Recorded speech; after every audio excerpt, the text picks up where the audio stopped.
Happy New Year! Jessica here, podcast producer, resident monogamist. We took a little bit of time off here over the holidays. So this week we are re-sharing one of our favorite episodes from season 1, all about Platonic Polyamory, one of my favorite topics. So take a listen to that here, and we'll be back in 2 weeks with another new episode. Thanks for listening. See you soon.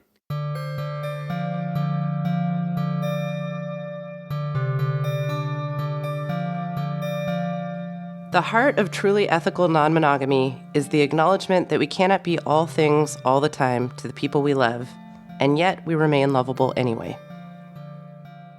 That's a quote from Kai Cheng Thom, a Canadian social worker and writer.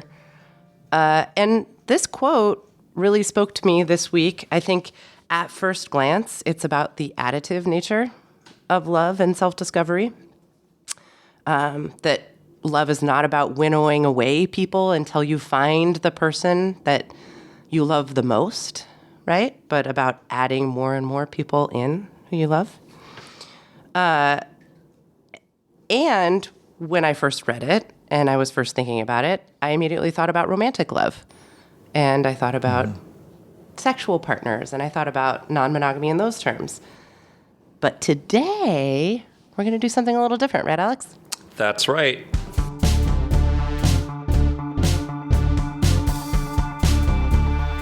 Welcome to Mistakes Were Made, a podcast about non-monogamy for messy people like us.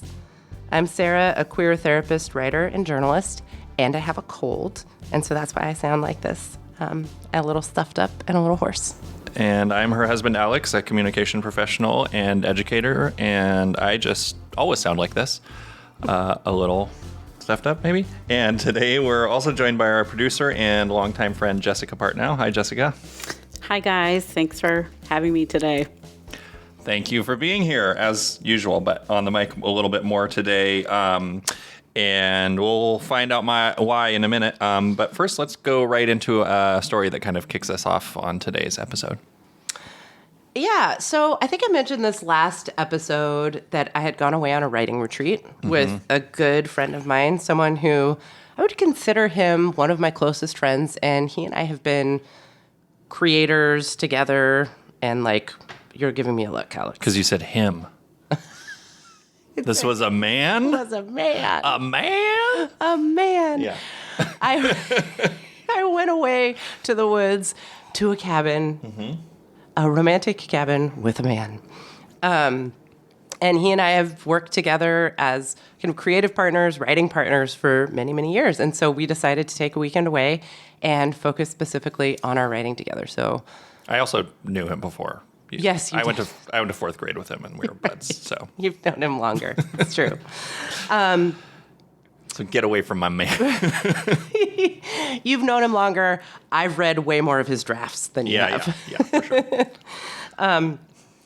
So anyway, we went away for the weekend. It was 2 nights and 2 days away. And it was a big deal because we were going to get to focus on our writing, and I was excited about it, and I told a lot of people about it. It's not usual for me to be able to get away and just do something totally all about writing.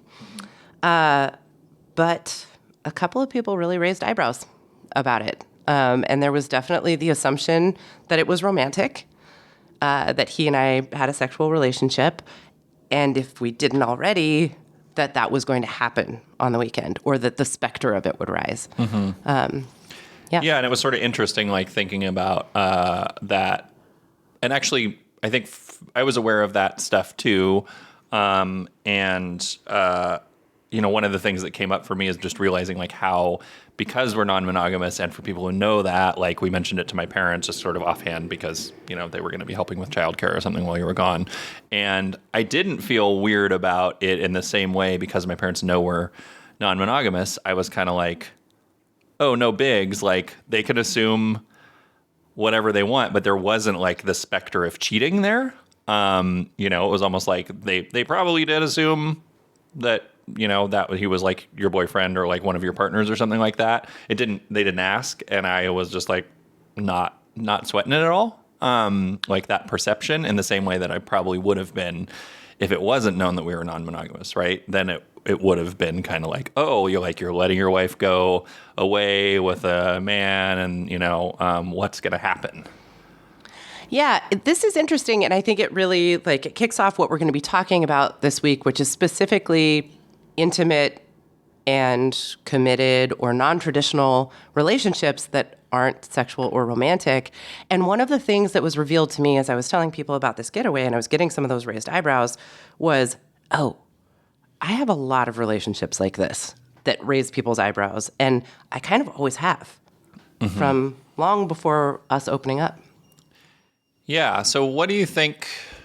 I feel like there was a bit of a revelation there, right? And as we were talking about this, you going on this trip, and it seemed pretty, I don't want to say it was ho-hum or whatever. It was a big deal because of the time away and stuff like that. It was maybe less a big deal because of any of that potential sexual subtext or whatever. But I guess one of the pennies that sort of dropped in those conversations was that, this is,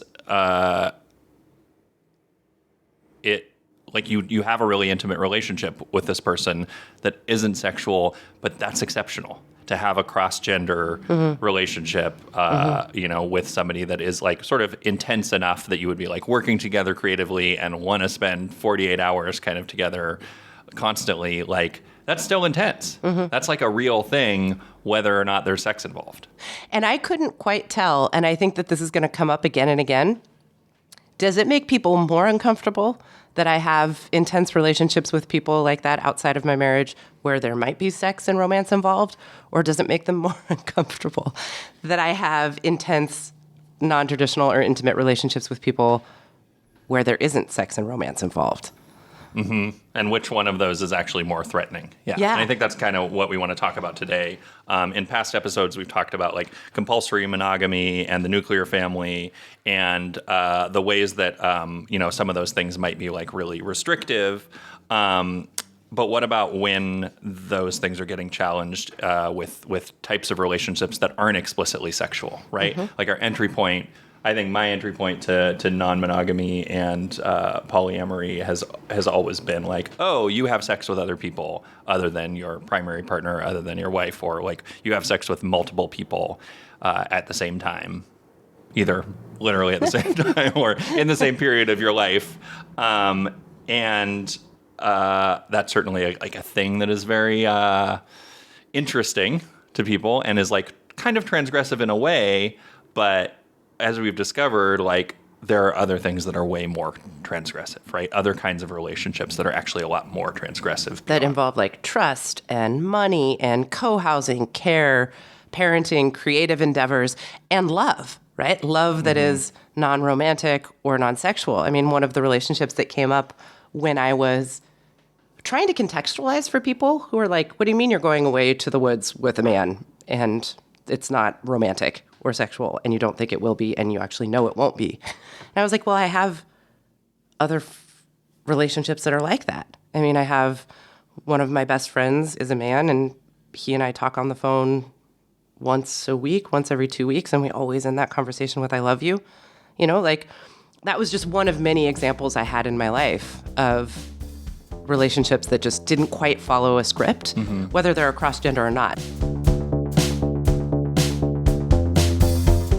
All right, so we've established that this makes people uncomfortable. We're going to talk about more examples of making people uncomfortable, and then we're going to talk a little bit about why, right? Try and figure it out, at least. But let's go to an example from Reddit, because you're officially are I feel like you're the Reddit person in this podcast and kind of in my life. I'm Alex, please go to Reddit and tell me what I need to know there. The Reddit troll, but I'm not trolling. You're not trolling. I'm lurking.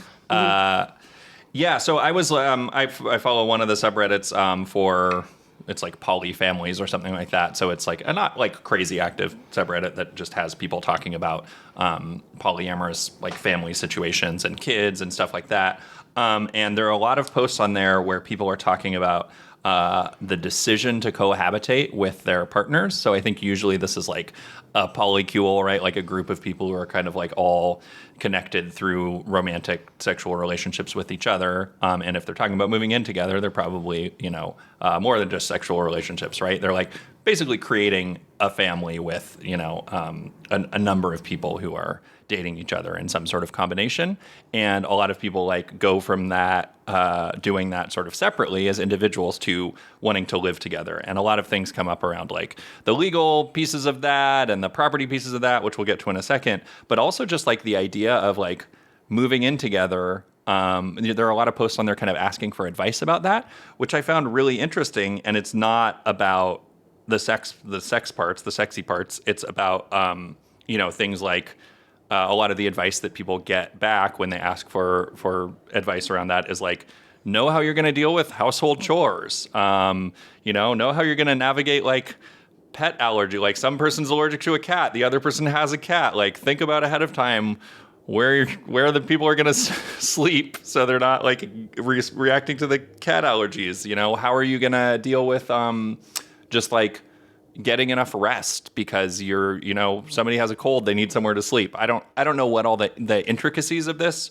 necessarily are, but like when I was reading those things, it was really kind of surprising me because it sounded kind of like what I think of as sort of like regular like roommate stuff or cohabitating stuff that is like really actually pretty familiar to us from pre-non-monogamy times, right? Like I would say since the three of us and a number of other people in our sort of chosen family, including Jessica, have been, for like 20 years now, right? Yeah. Something like that, have been living in some sort of different combinations of people that were like, I always thought of it as roommates, but it was clearly more than that because we weren't, we used to always make fun of the like people who were roommates and they would like have their shelves in the fridge or have their food labeled. And like very quickly when we started doing this, we were just like, what the fuck? That makes no sense. We're not going to have 4 milks.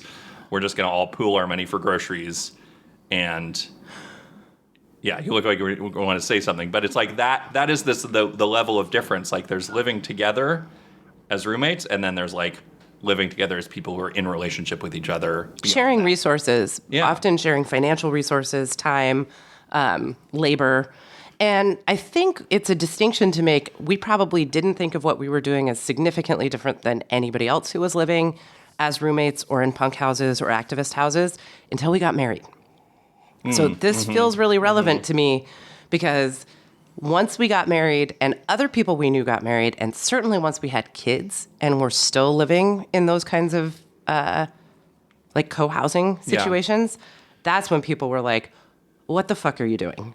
Right? Yeah. So there's something about like a life stage thing happening there too that feels important. There was and assumption that significant. you maybe could do that for a while, but then once you kind of paired off, then you would leave that behind. Yeah. And we didn't really leave it behind.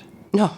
But I think even when we were doing it before, as younger, as 20-somethings or whatever, where we weren't technically married, I mean, you and I were dating monogamously essentially that whole time, and there were other like couples inside of those co-living situations, which were like all of those situations were happening nominally because of economics, because it was cheaper, but like practically, I mean, for me, it was like because I liked it. I've never lived by myself. Like, Me either. ever, and I'd never been like, I want to have my own space or my own stuff. That feels lonely to me, or I imagine it would feel lonely. I actually have no idea. I have no idea either. Yeah. Well, and I think there's stuff to unpack there. There's not really a judgment to be made about how much personal space people might need to be comfortable, but I think it is interesting to explore how uncomfortable it made people that we kept getting more and more involved in the lives of the people we were cohabitating with, the older we got, and the more like paired off we were.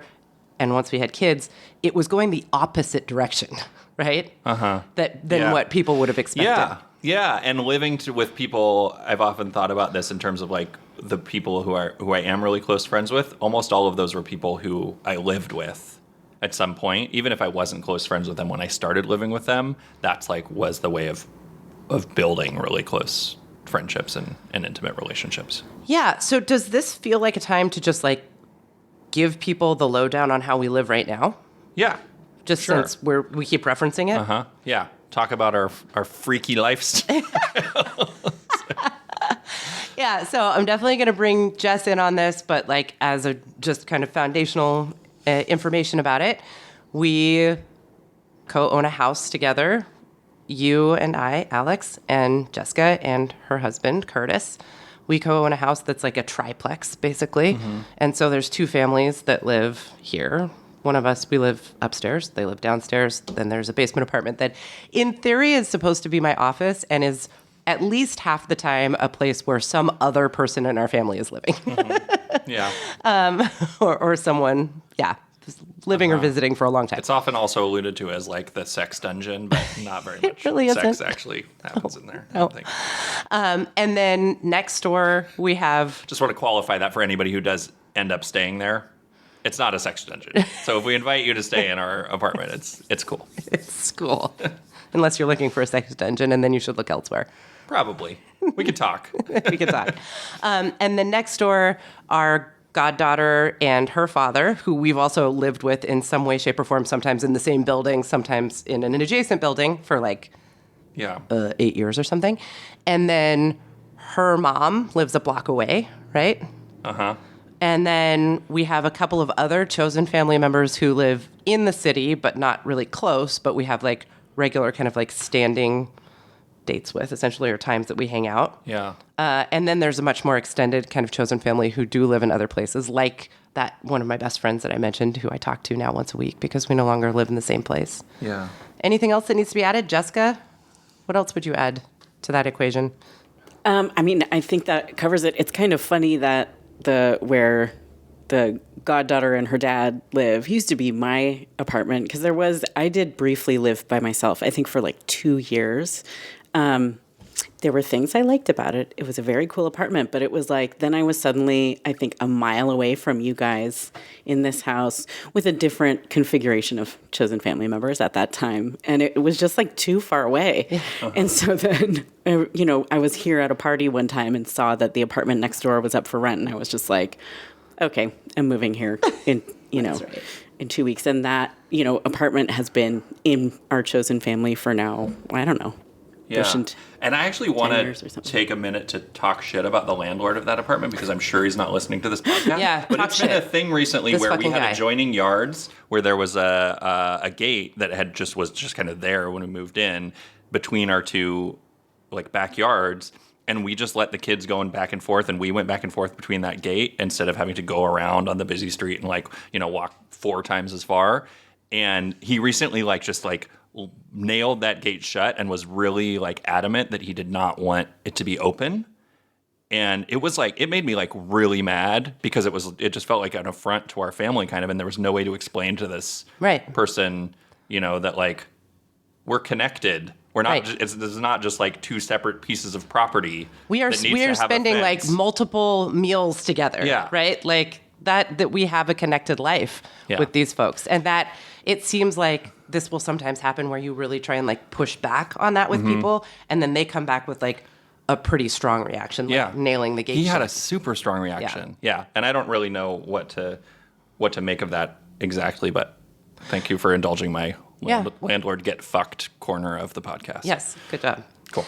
And I also it's worth saying that this is significant enough that as our families grow and needs change, we're already engaged in a conversation that includes 10 people probably about where we might live next. Yeah. And who all how we can all contribute to that decision. Yeah, and there was a time when a bunch of us lived together in South Seattle. We lived in South Park, and other friends lived nearby in Columbia City. And then we all kind of when we moved out of that house and we bought this house up here, we all kind of moved regionally in the city together a little bit, and that's a big barrier for me to ever moving anywhere else, is we need to figure out how to kind of do that all together, but it's really hard to do that, to figure that out unless you're buying a giant mansion with 18 rooms and then all moving in together, which would be awesome. And we'll do that when this podcast hits huge, and however people get rich off podcasts and buy mansions, that's my whole scheme here. So. Once we set up our Patreon, then give us money for that, I guess. Yeah, I don't know. So that's like a big, long sort of explanation Yeah. of how we have lived differently.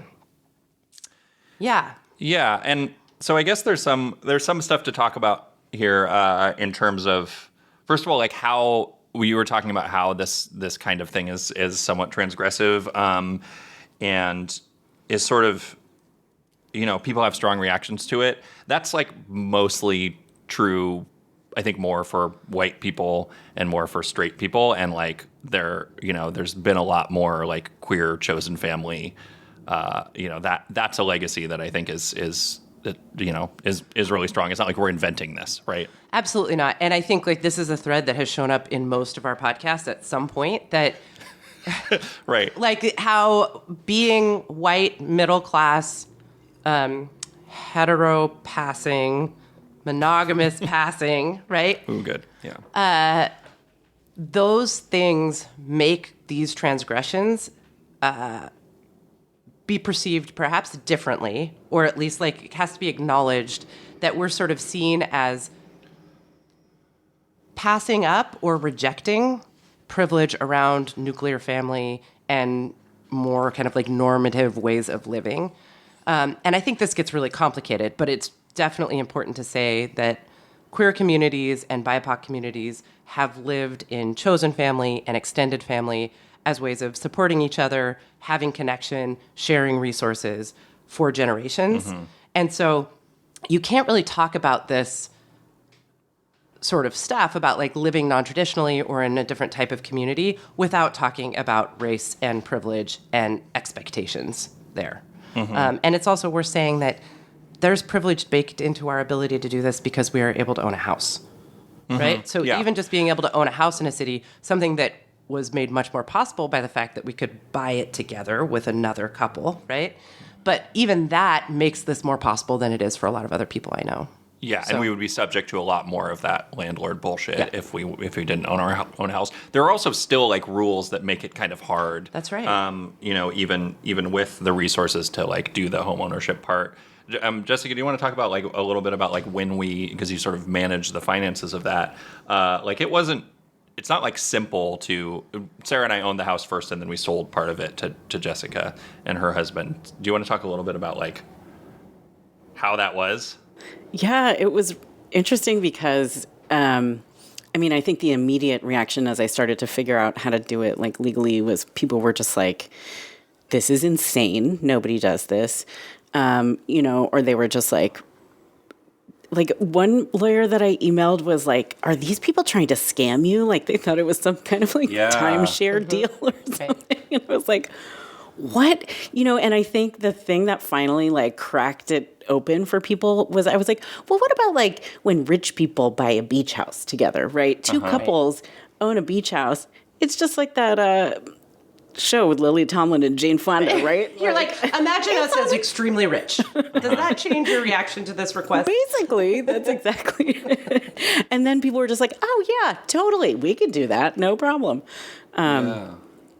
That thing of like money is going to come between you or don't get financially entangled with people is such like a common trope. That happened when we first moved in together, and we all kind of moved to New York together, and I was like more trust fundy than the rest of us. So I like had some cash, and I was like, oh, nobody has gotten jobs yet or whatever. We had no money, and we were literally like 6 to 8 people. I want to be really clear. Were we that much? Yeah. Oh yeah. 4 or 5. Yeah. Okay. Mm-hmm. We were mobbing deep, mm-hmm. And we just wanted to get an apartment. We needed first month, last month, whatever, which at the time was like $3,000, like a laughably small sum of money. But like I had that money available, and I was like, I had to like, go through my parents somehow to like access it. And they were like, this will ruin your friendships. Mm-hmm. Like, don't do this. You will not be friends with people over this anymore. And I was like, really? I kind of believed them at the time, or it was like an influential perspective to me, but I was kind of like, no, I'm just going to do it and it'll be fine. And Jessica and Sarah still owe me their share. No, I'm just kidding. Yeah, and it's like no big deal. Like, why would that seem so much more important? Like, I'm sure that it all came out in the wash, but even if it didn't, like, who cares? Who gives a shit? Right. Yeah. Like, why do we let that money stuff feel so important. I think this is where we get into like what is threatening here and ideas of privilege and challenging of capitalism.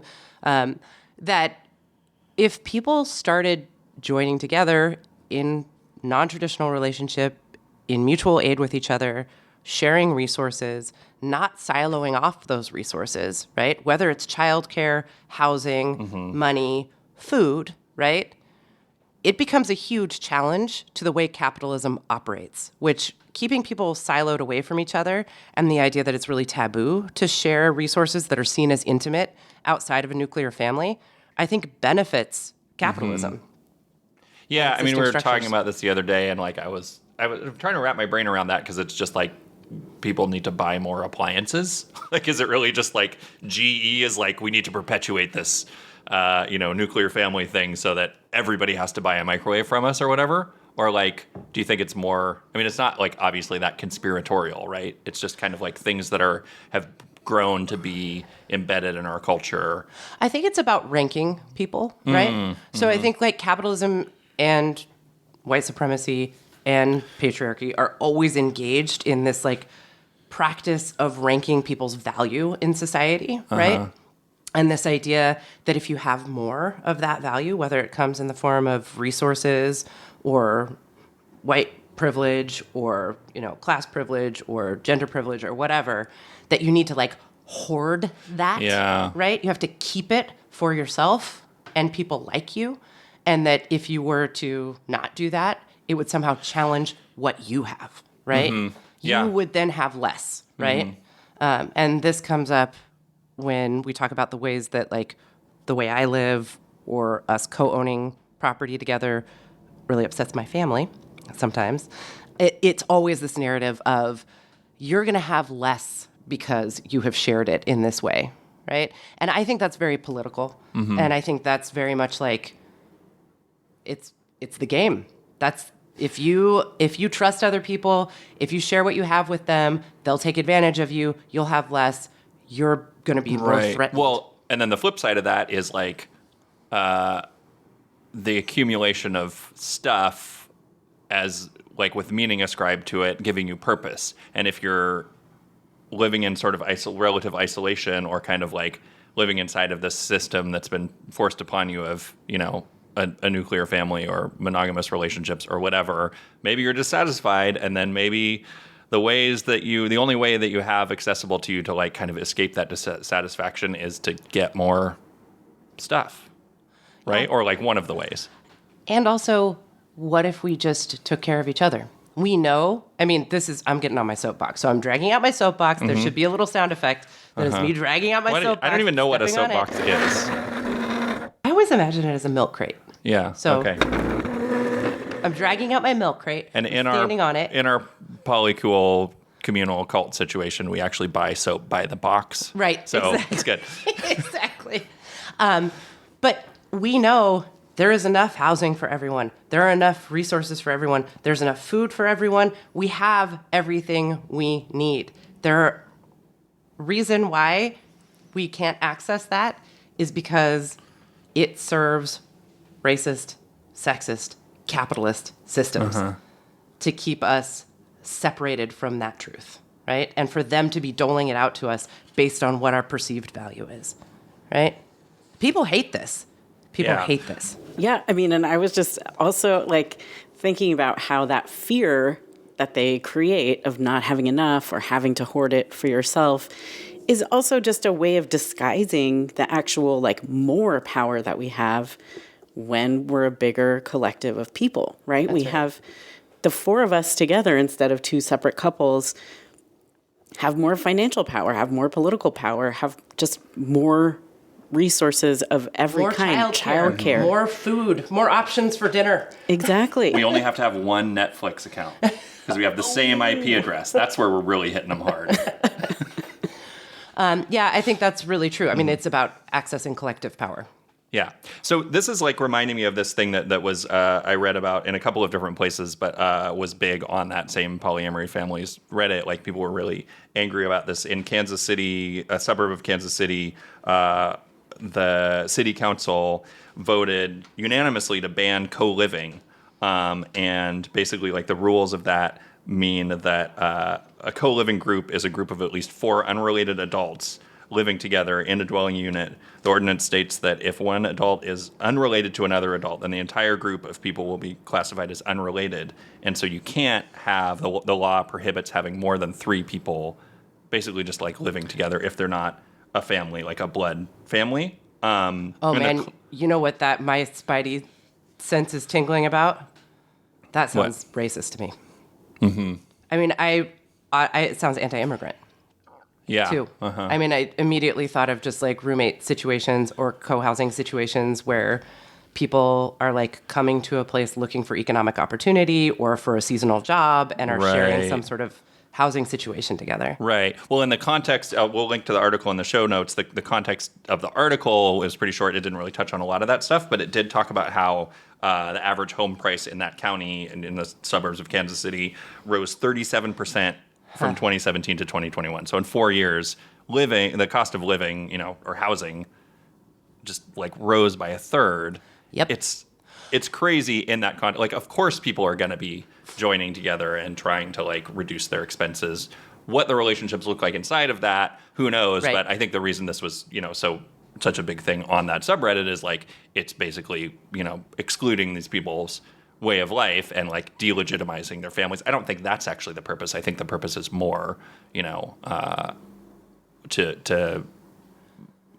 like kind of a pro landlord law, right? To keep people from saving money on housing. And ideologies aside, we have to talk about how like the economic realities of late stage capitalism mean that people are looking for other solutions to survive.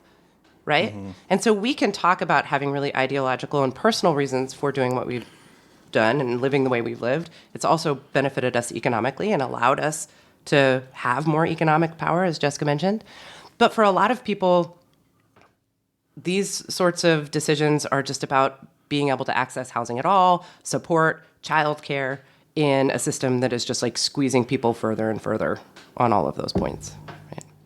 Right? Let's take a little break. Oh, this I'm has so gotten mad. very.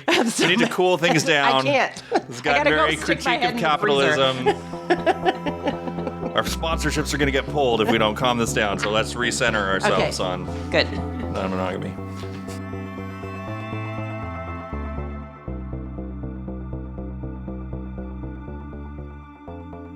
Okay, so Jessica, coming back from the break, I realized that I wanted to ask you a couple of questions about what it's like for you living in non-traditional community as someone who doesn't identify as non-monogamous. I feel like you have some insight here.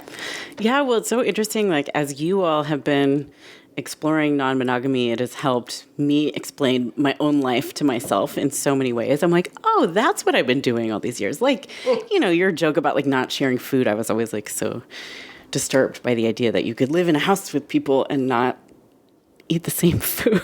It's like, but which is also, that's just me. It also, you have to match your life partners, like, should match on their opinions on whether or not you share food. Some people may be in deeply committed co-housing situations where the food is totally separate for all kinds of reasons, right? This is a shorthand that we're using. Exactly. I personally, all of my life partners, we have always believed in sharing food. It's one of my deeply held values. There you go.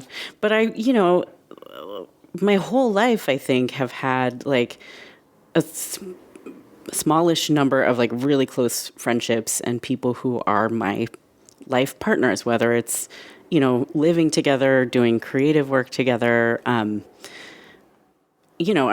3 of us running a nonprofit journalism organization together for a dozen years and, before and after that being all kinds of other life partners. It just like makes sense to me. And I think like, before we started recording today, I was like joking that I always get kind of like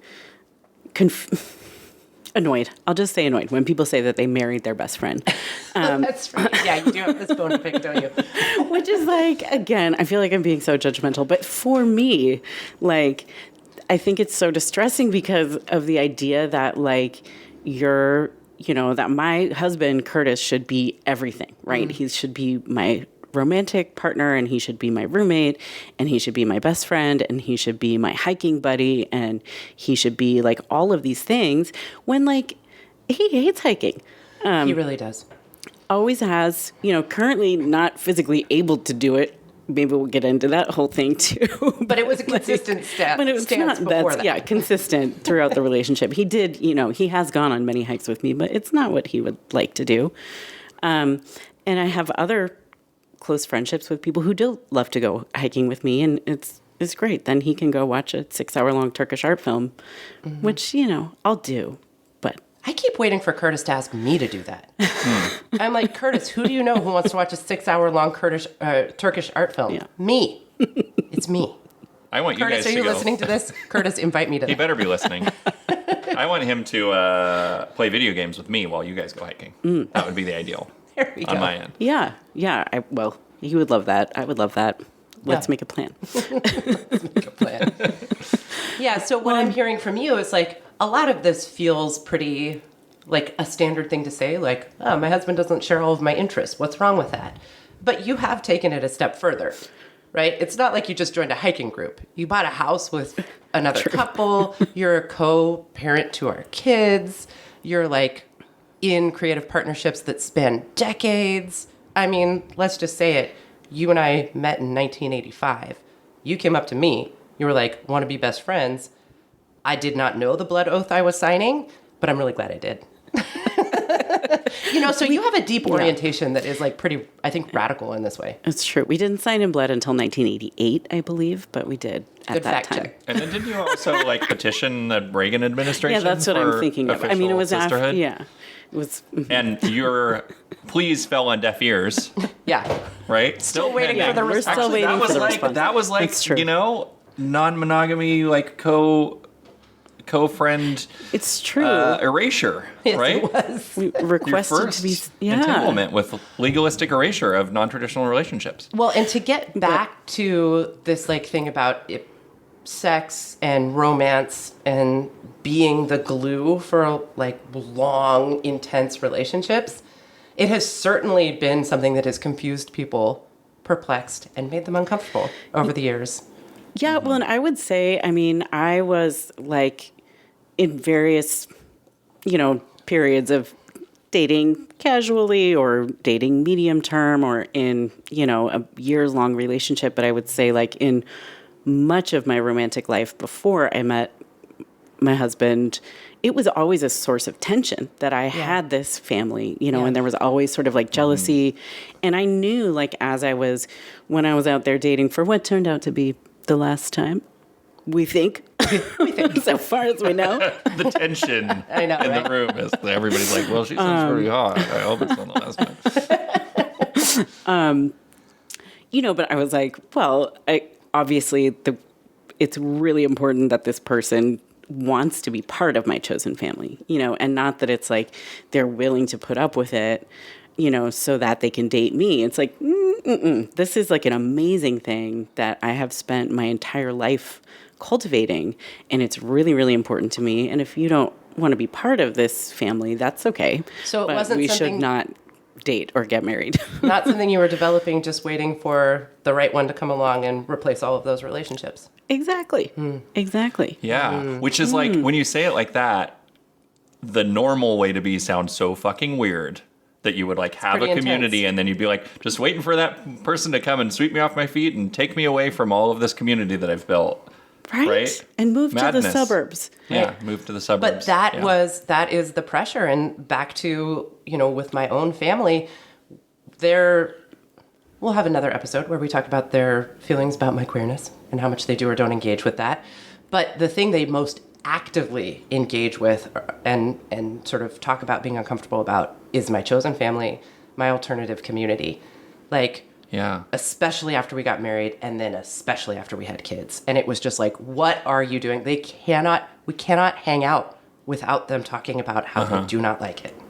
And then they're not necessarily saying they do not like it, but they're like, what's your exit strategy? Like, do you think the housing market's going to calm down so you can like buy a bungalow? And it's like, in no some matter how many gentrifying times I neighborhood tell to- them, right? Yeah. Like, and this is my Yeah. family of origin or my biofamily here, no matter how many times I tell them I have been living this way for 25 years for a reason, there are economic advantages to it, yes, but I am living this way because I want to, and it's not going to change. They do not hear it. They don't hear it. Well, and not to get back on the high horse again, but like everything we just described, like that kind of weird sense that you should be departing, like your community, I think is like actually rooted in like settler colonialism and like westward expansion and stuff like that. Like I think of that as You're like being sort held of back from opportunity because you have loyalties to this like sprawling group of people. or you need to like leave the nest and go elsewhere because it's like there's not enough for you here. Like go do something new. But Your like roots are holding you back instead of nourishing you, which is, again, gets us back to how these things feel like deeply connected to white supremacy and patriarchy. Wow. Okay. Okay, yeah. So Sarah, why don't you Yikes. to reel us back in, could you talk a little bit about how some of this stuff is showing up in your practice? Like we definitely Yes. have talked about how non-monogamy is kind of on trend right now, and sure. you've been hearing about it a lot from your clients, but like, is that showing up in such a way that it's just like people are like, well, I want to have sex outside of my primary partnership, or what does it look like? All right. So this is actually one of the most interesting developments, I think, in some of the folks that I work with around non-monogamy, is that a number of them are entering into non-monogamy or polyamory either explicitly because they're like, I am looking for community, and this feels like a place where people seek out intimate connection and deep relationships with each other in a culture where it's hard to do that, right? Or there's folks who are like, I thought I was getting into polyamory and non-monogamy because I wanted to sleep with lots of people, and now that I'm here, I'm realizing that it's actually the community that I'm engaging in the most, and I might have sexual partners every once in a while, and maybe sometimes multiple, but that is kind of secondary to the community piece of it. So I'm not saying that's true for everyone, but I definitely have noticed that that is a trend for some of the folks who I work with, which I think is really fascinating and speaks to a lot of these themes. Yeah. Mm-hmm. So people are hungry. You're talking to people who are sort of already inside maybe monogamous relationships and feel isolated or otherwise kind of hungry for community, and they're seeing like, you know, starting new relationships with other people with kind of the excuse of sex almost as like a way to build that intimacy that they're looking for with a broader community of people. Yeah, it's as though sex is the point of entry, if you will.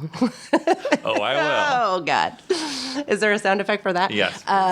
You're not supposed to say that. We're going to just put the sound effects in after. Over the top. Okay? Don't step on it. Oh. For the possibility of having really intimate and important relationships with people who are outside of a nuclear family or outside of a biofamily. But it isn't always the glue that holds it together. It can be sometimes, but not always. So yeah, I think that's pretty fascinating. And I'm just realizing that there might be a tie into the pandemic here and the isolation that we experienced, which we've talked about before, which was because of like safety around the pandemic, the people you were kind of allowed to be in contact with shrunk dramatically. And it was like just your nuclear family or the people you lived with, right? Or maybe your bio family. And I think there might be a way that non-monogamy and polyamory is answering this question of like, can I have a bigger group of people who are that important to me, who help me get through an emergency, who help me get through hard times? What might that look like? It's me speculating, but. Mm-hmm. I wonder if the experience of the pandemic had been different for people living in more communalist cultures with like not, you know, multi-generational households being the norm and stuff like that, where you're not just isolated with, you know, one other person or three other people or something like that, but like with a whole big family. So this also speaks to a trend that I've seen in my practice with at least a couple of clients who coming out of the pandemic who have more resources than some of the other people they lived with, who have decided to go in together on buying property. Mm-hmm. And doing that with the acknowledgement, kind of speaking to what you spoke to earlier, that they have more resources or someone else in the constellation of relationships does. And that doesn't matter. Everyone is going to own this equally because they want to have that kind of like intimate connection. they want to resource share, and they are valuing each other and the support they offer each other beyond that kind of like traditional financial ties. And what has come up, at least with a couple of clients, is their families having massive reactions to them doing that. And it's interesting because in a lot of these cases, their bio families or families of origin live somewhere else in the country. They were totally cut off during the pandemic. They formed really intense relationships with the people they lived with, and they want to continue those into the future. And now their bio families are really having strong reactions to it. So you're kind of seeing these themes are showing up from a couple of different directions. Right now. Yeah. Well, I don't think this is totally a new thing because back in 2009, there was a groundbreaking film starring national treasure Paul Rudd that I want to play some clips from. I'm sorry, Alex. You have this uncanny ability to just like mine the depths of this very specific genre and moment in like cinematic history, It's like because I love this kind of movie, the like the comedy that is about making some kind of like loose social commentary. Interesting. And the only way I can get you to watch or rewatch them is by tying them into the podcast. That's true. I forced Sarah to watch I Love You Man from 2009, and we have a couple of clips. I have a couple of clips that I would like to play. So the joke of the setup of the movie is that Paul Rudd is like a guy who's like a very successful real estate agent and is sort of like a really like a good person who's been sort of a serial monogamist, and then he like meets somebody in the opening scene as him proposing to his girlfriend, played by Rashida Jones, and then he sort of realizes that like they're going to get married, and he doesn't have any friends, and so he's like looking for somebody. He doesn't have somebody to be his best man, and she's got all these female friends, and he has like no male friends. So he goes out on this quest to try and find male friends, and hilarity ensues, of course. And that's kind of the joke, is that he's using throughout the movie, is that he's using the same strategies that people use in dating to meet a man to be friends with. And I think the movie it's only 12 years old or whatever, but it like holds up pretty well. I know sometimes now I just sound like I'm trying to get people to watch the movie, but I do feel like they should. It doesn't have too many cringeworthy moments that are like, that didn't age well or whatever. There are a couple of like sweet. men are like this and women are like this moments that felt 2009-y to me. Sure, but it's kind of all to like kind of taking the piss out of that paradigm. Anyway, let's go to the first clip. This is the two of them in the couple that who are engaged, the fiancés getting in conflict about the relationship with the new male friend. You have some money saved up. Can't you just write them a check, to show your good faith? Between the wedding and then, I lent Sydney some money. I'm gonna be short. Wait. You lent Sydney money? For an investment. All his money's tied up in equities. He's gonna pay me back. Peter, that's not the point. We're getting married. You can't just keep stuff like this from me. Can I ask you a question? Why do you think we're getting married? What are you talking about? No, Sydney asked me that question. Why Zoe? And I didn't know how to answer it. Are you kidding? You're kidding, right? Yes. 2 weeks before our wedding, and you don't know why you're marrying me? Just forget it. It was a stupid question. I don't know what I was thinking. Just forget. Take it back 10 seconds before I asked it. And let's live in that time. Thing is, Peter, I get why you would wonder that. I do. But I wish you would have answered the question before you proposed to me. That's the thing. Before, I didn't even think about it. That came out bad, too. I'm confused. I don't know what I'm saying. Let me just make this a little simpler for you. I'm gonna go stay with Denise and Barry, and you and your bud Sydney can hang out and beat up Lou Ferrigno and go to Rush concerts and ride a tandem bicycle down the Venice boardwalk for all I care. We never rode bicycles. Goodbye. Zoe, come on. This is ridiculous. Zoe! Zoe, come back. So they get in a big fight. This is not related to the content of this episode, but I love the part. I swear I said to you last week, I was like, Forget I said that. Let's just go back 2 minutes and live in that universe or whatever. I love it. I'm definitely relating to Paul Rudd a lot in that. But yeah, so the things that came up there, like we've been talking about, you could tell like he like lends money to the friend, and that's like this point of tension that she's like new, they've only known each other for 8 months or something like that in the movie. But like the idea that he would like get financially entangled with somebody he's friends with is like a big source of tension. And then you can hear them, it's just like that the relationship is really threatening to the one relationship's really threatening to the other one. Yeah, and there's a lot of stuff in this movie about like how many nights are being spent together with the new friend versus the fiance. So I think like that had like non-monogamy, polyamory vibes in it too that I thought were really interesting. Yeah, now that I'm thinking about it, all of the conflict could actually, like, this is actually maybe a non-monogamy movie if you just forget that they're not the two male characters who are friends are.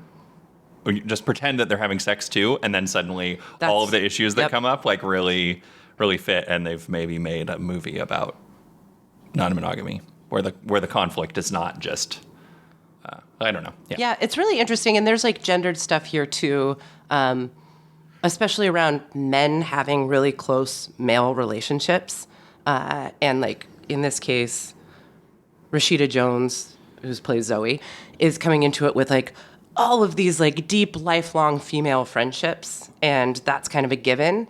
And then there's like an interesting tension in the film about whether or not it's like natural or okay for men to have deep friendships in the same way, ones in which you might talk about sex with each other or talk about your insecurities together. So there's those overtones were there Jason too. Segel is sort of presented as exceptional in that way, in that he's just really comfortable in his own skin and is okay with having those kinds of male relationships. And Paul Rudd is like really uptight and like doesn't know how to do that, which is very relatable to me. I don't know how other men listening to this feel, but like I think a lot of men, especially in our generation, like feel like it's really hard because of the sort of taboos about being honest or talking about your feelings or, talking about sex or whatever. So the other clip is where it finally comes to a head, and the two men sadly have to break up. Yeah. I think you're threatened by what Zoe and I have because you're afraid I won't be able to hang out every night. Hey, you know what? I have a ton of friends, all right? Yeah, who are all moving on with their lives. They're in relationships. They have kids. They're growing up. Hey, let's not forget, you were the one using me. I think we were using each other. Whatever. I really don't understand what's going on right now. I think we should spend some time apart. Sad. It was actually sad. It was really sad, yeah. And it was set up like I think the movie intended for it to be like a joke, because then after this they're like, return my DVDs, which my lost DVDs, which is definitely a callback to 2009. And I loaned you clothes and all of this stuff, and it was supposed to be a joke, like, oh, these are friends, but they're acting like they're breaking up. But it was genuinely sad because that was clearly a relationship was deeply important to them, had helped them discover parts of themselves. Like Paul Rudd starts playing music again as a result of this friendship. He's able to talk about his shame related to sex, and it makes his relationship and his sex life with Rashida Jones better, right? Like this was a really important relationship, and for it to have ended was a big deal. Yeah, and the point is that he couldn't have both. Right. It was just really hard for him to have both. And I think the reason why this sticks out in relation to today's episode is that, they don't have a sexual relationship. Does it even matter? No. Those dynamics of like just managing intimacy and closeness with more than one person at once is like for both natural and kind of hard. Yeah. Right? Well, and I think it gets into something that we were going to talk about here. Like, what's the difference between friendship and, I guess, what we're, for the sake of this episode, calling non-sexual or non-romantic non-monogamy?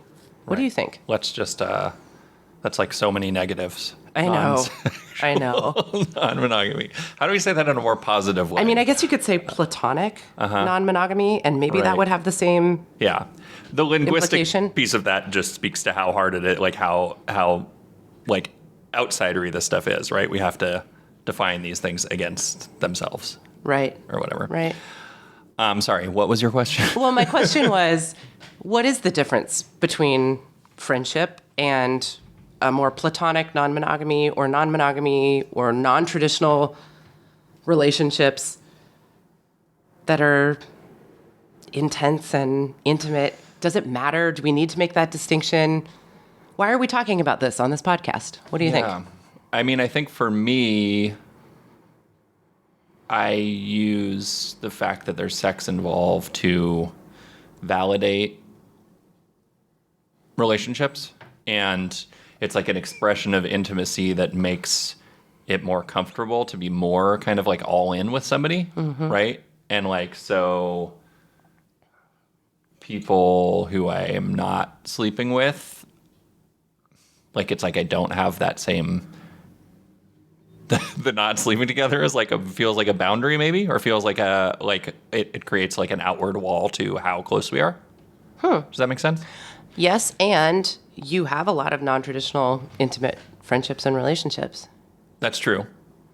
A lot of times I like build those around music. I was joking the other day that we're just fucking each other with guitars rather than... All right. I've been wondering what you were doing. Yeah, that's pretty much what it is. Okay. Sorry, fellas. That's cool. I mean, it's a way like of building, like, you know, making music with people is like a way of, it's like a more intimate experience than like having a conversation in some ways. Or maybe it is, maybe it isn't. But like, you know, there are different things that you can do together with somebody other than sex that are expressions of closeness, I guess. What do you think? Well, What did you think I was going to say? I was genuinely curious. Because I think I have been maybe more active in creating some of these non-traditional, intimate communities and relationships in our life together. And it's been interesting for that to shift as we become non-monogamous. And I feel like you're kind of more, I don't know, like actively identifying with that project than maybe ever before. Right. It's a bigger change for me than it was for you because you already had more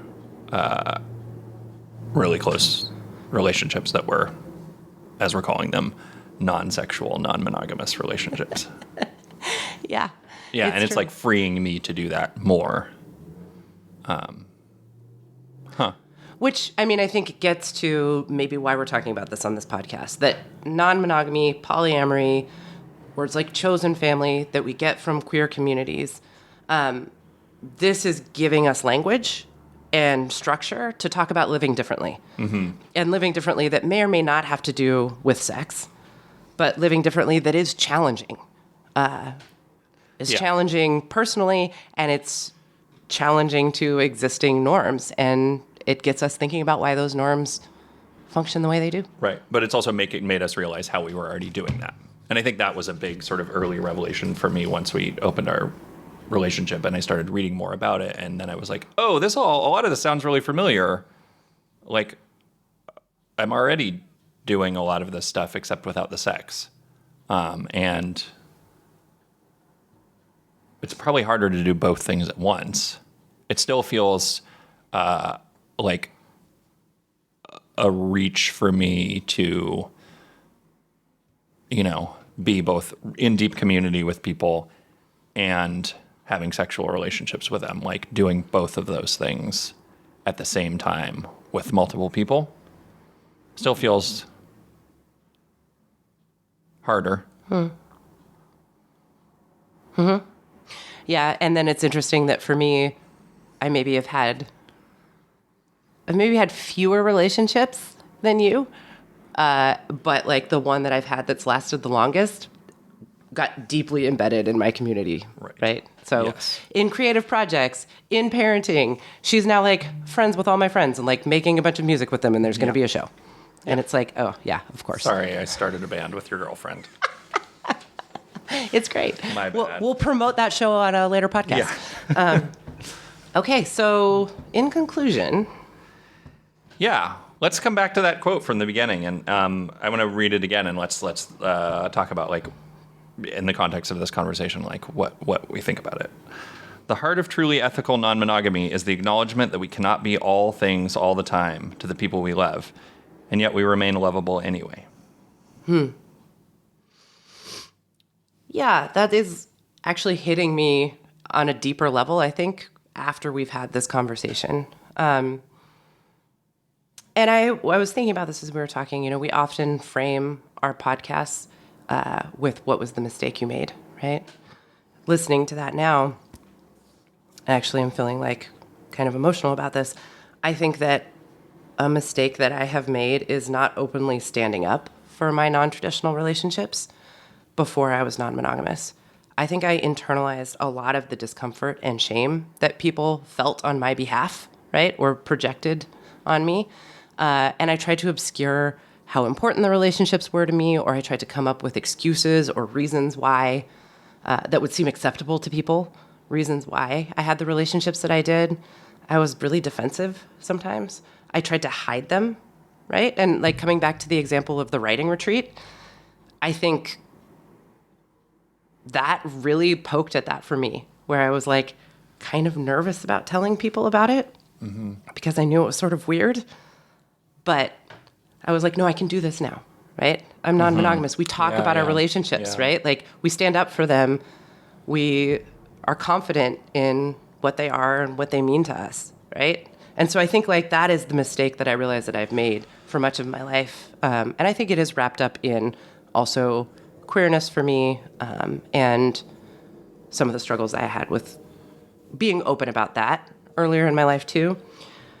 Yeah. And I think for me, a mistake that's coming up as you say that is like that I've been like sort of saving my intimacy and vulnerability for monogamous romantic relationships, and like putting it there and allowing like people I'm in that kind of relationship with, namely you, and a handful of other people, and the people I've been dating, since we've been non-monogamous, and not really sharing it with the other people, even people who I'm in community with. Yeah. Oh, that's so interesting, Alex. That feels like the place where you're allowed to, or where it's more acceptable. Yeah. Yeah. That's fascinating. And I think like that speaks to, sometimes we talk about like, let's talk about what's great about non-monogamy. And I'm really getting a hit of that right now, which is it's giving us like bigger emotional vocabulary, right? It's giving us more ways to talk about love and relationships. It's helping us understand what those mean to us. And I think for me, it's helping me stand up for that. And feel really like confident and grounded. Yeah. And we don't have to be, our chosen family, more connected, community driven sort of lifestyle. We don't have to apologize for it or, like feel like it's weird. We have more language to say like, oh, we're just non-monogamous, and that shows up in all of these ways, like many of them not sexual, but still like the values are there, and we're like living values. It's not just an accident. This is how we want to be. This is how we are. Yeah. And this is clearly like an orientation or a way that I've been for my whole life. Yeah. Right. But still, do not eat my food in the fridge. It's got Post-it notes on it. That baba ganoush is mine. All right, I'm not going to touch your baba ganoush. I do know that you actually have pretty strong feelings about that. No, you're... Just so long as you always leave the last soda water for me. Yes, that's my one requirement. I do. You know what? I always do. Okay, well, thank you for listening. This has been Mistakes Were Made. You can find us at mistakescast on Spotify and Apple Podcasts, and on Instagram, of course. And you can email us at mistakescast, mistakescast, @gmail.com. We'd love to hear from you about what you think about the show, questions you might have, other things you think we should talk about, things you think we should talk about differently, perspectives you'd like to hear represented, things you think are great about us, your favorite brand of store-bought baba ganoush, all of those tips. And also, actually, any movies in particular that are kind of in this vein of non-traditional relationships. And not that I don't love the genre that you're bringing to the podcast, but, maybe there's some other places to look. Okay. Fair enough. All right, we'll be back in a couple of weeks with more. All right. Bye everyone. Thank you.